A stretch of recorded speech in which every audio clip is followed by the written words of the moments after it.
Explain homolytic and heterolytic fusion.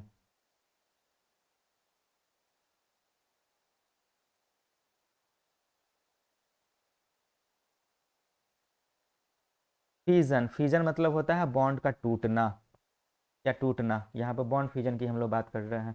तो explain homolytic and heterolytic fusion. तो पहले समझिए कि देखिए जो बॉन्ड है यहाँ पे कोई भी HCl बॉन्ड अगर हम ले लें, ठीक है, यहाँ तक तो आपको पता ही है कि यहाँ पर कितने इलेक्ट्रॉन है, 2 इलेक्ट्रॉन है, ठीक है। तो अब ये 2 तरीके से टूट सकता है।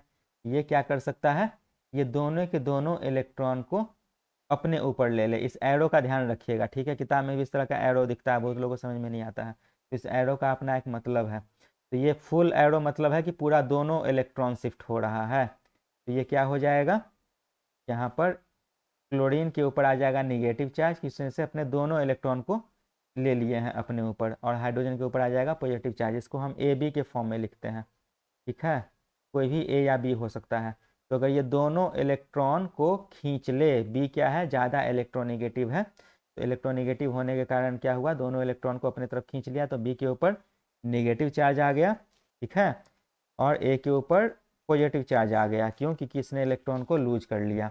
इसको हम बोल रहे हैं हेट्रोलाइटिक। हेट्रोलाइटिक मतलब अनइवन फॉर्म में टूटा है।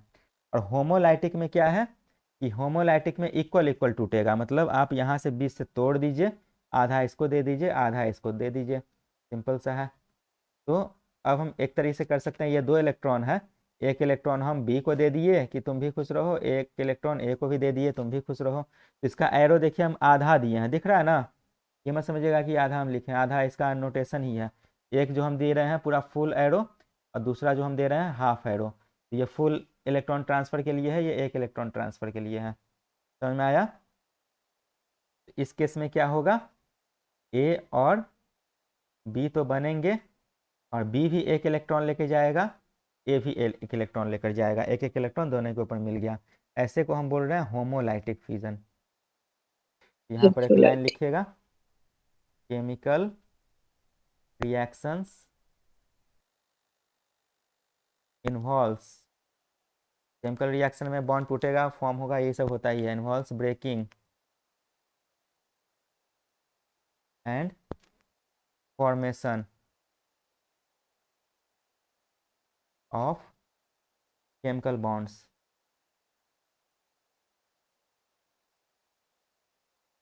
ठीक है। अब ब्रेकिंग ऑफ जो बॉन्ड जो है उसी को हम लोग बोलते हैं क्लीवेज।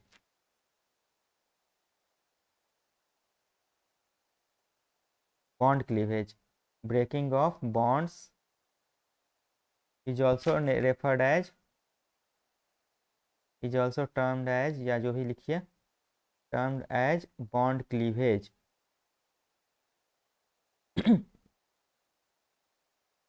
और ये 2 तरह के होते हैं, and are of 2 types.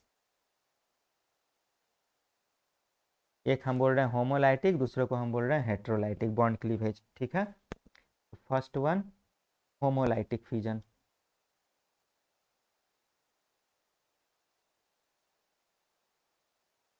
Simple सा है, आधा आधा टूटेगा। तो ये AB है, आधा इलेक्ट्रॉन मतलब 2 इलेक्ट्रॉन है, एक इलेक्ट्रॉन A लेकर गया, एक इलेक्ट्रॉन B लेकर गया, जो प्रोडक्ट बनाया A प्लस B, और दोनों के ऊपर एक एक इलेक्ट्रॉन आ गया, मतलब एक बूंदा बना दीजिए, सिंपल सा है। तो 2 इलेक्ट्रॉन जो शेयर हो रहे हैं वो इक्वली डिवाइड हो रहे हैं 2 एटम में, बस और कुछ नहीं है। ये 2 इलेक्ट्रॉन दोनों में हम इक्वली बांट दिए, इसी को हम बोल रहे हैं होमोलाइटिक फ्यूजन, ठीक है, लिख लीजिएगा। In this type of fusion the 2 electrons shared in the form of bonds या covalent bond, in the form of bond या कोवैलेंट बॉन्ड, यहाँ पर एक बॉन्ड में 2 इलेक्ट्रॉन्स थे, covalent bond is divided equally.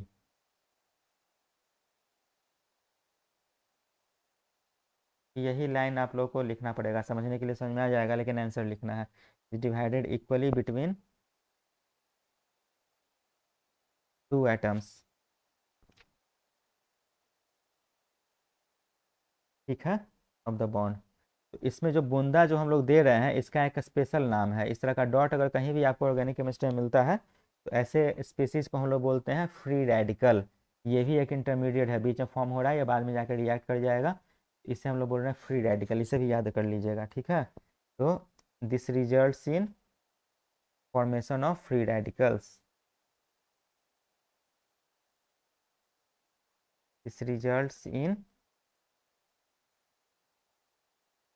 Formation of free radicals.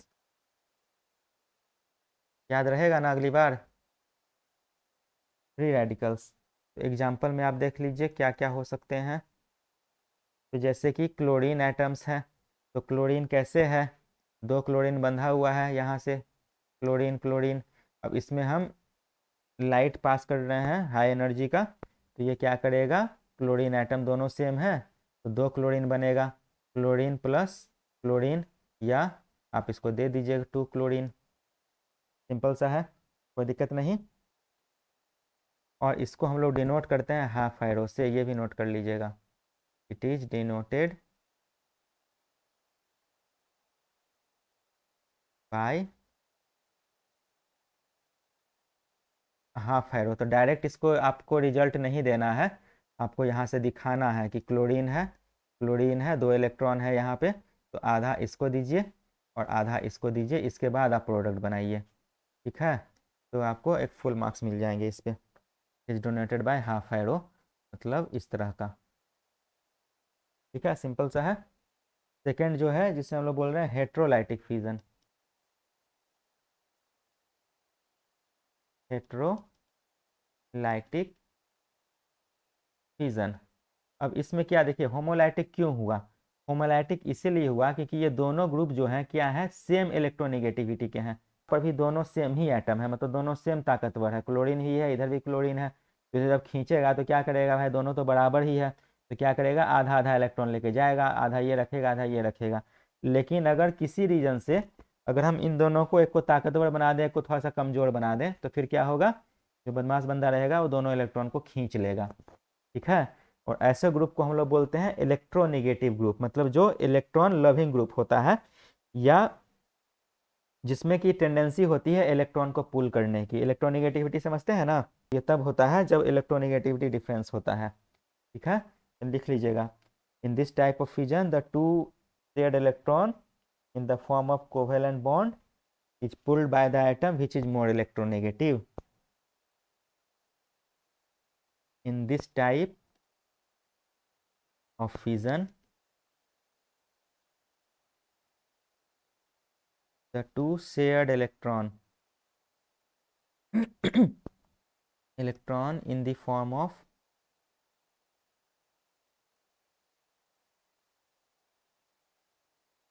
covalent bond,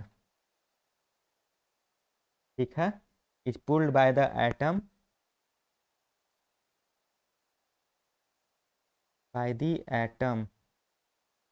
which is more electronegative।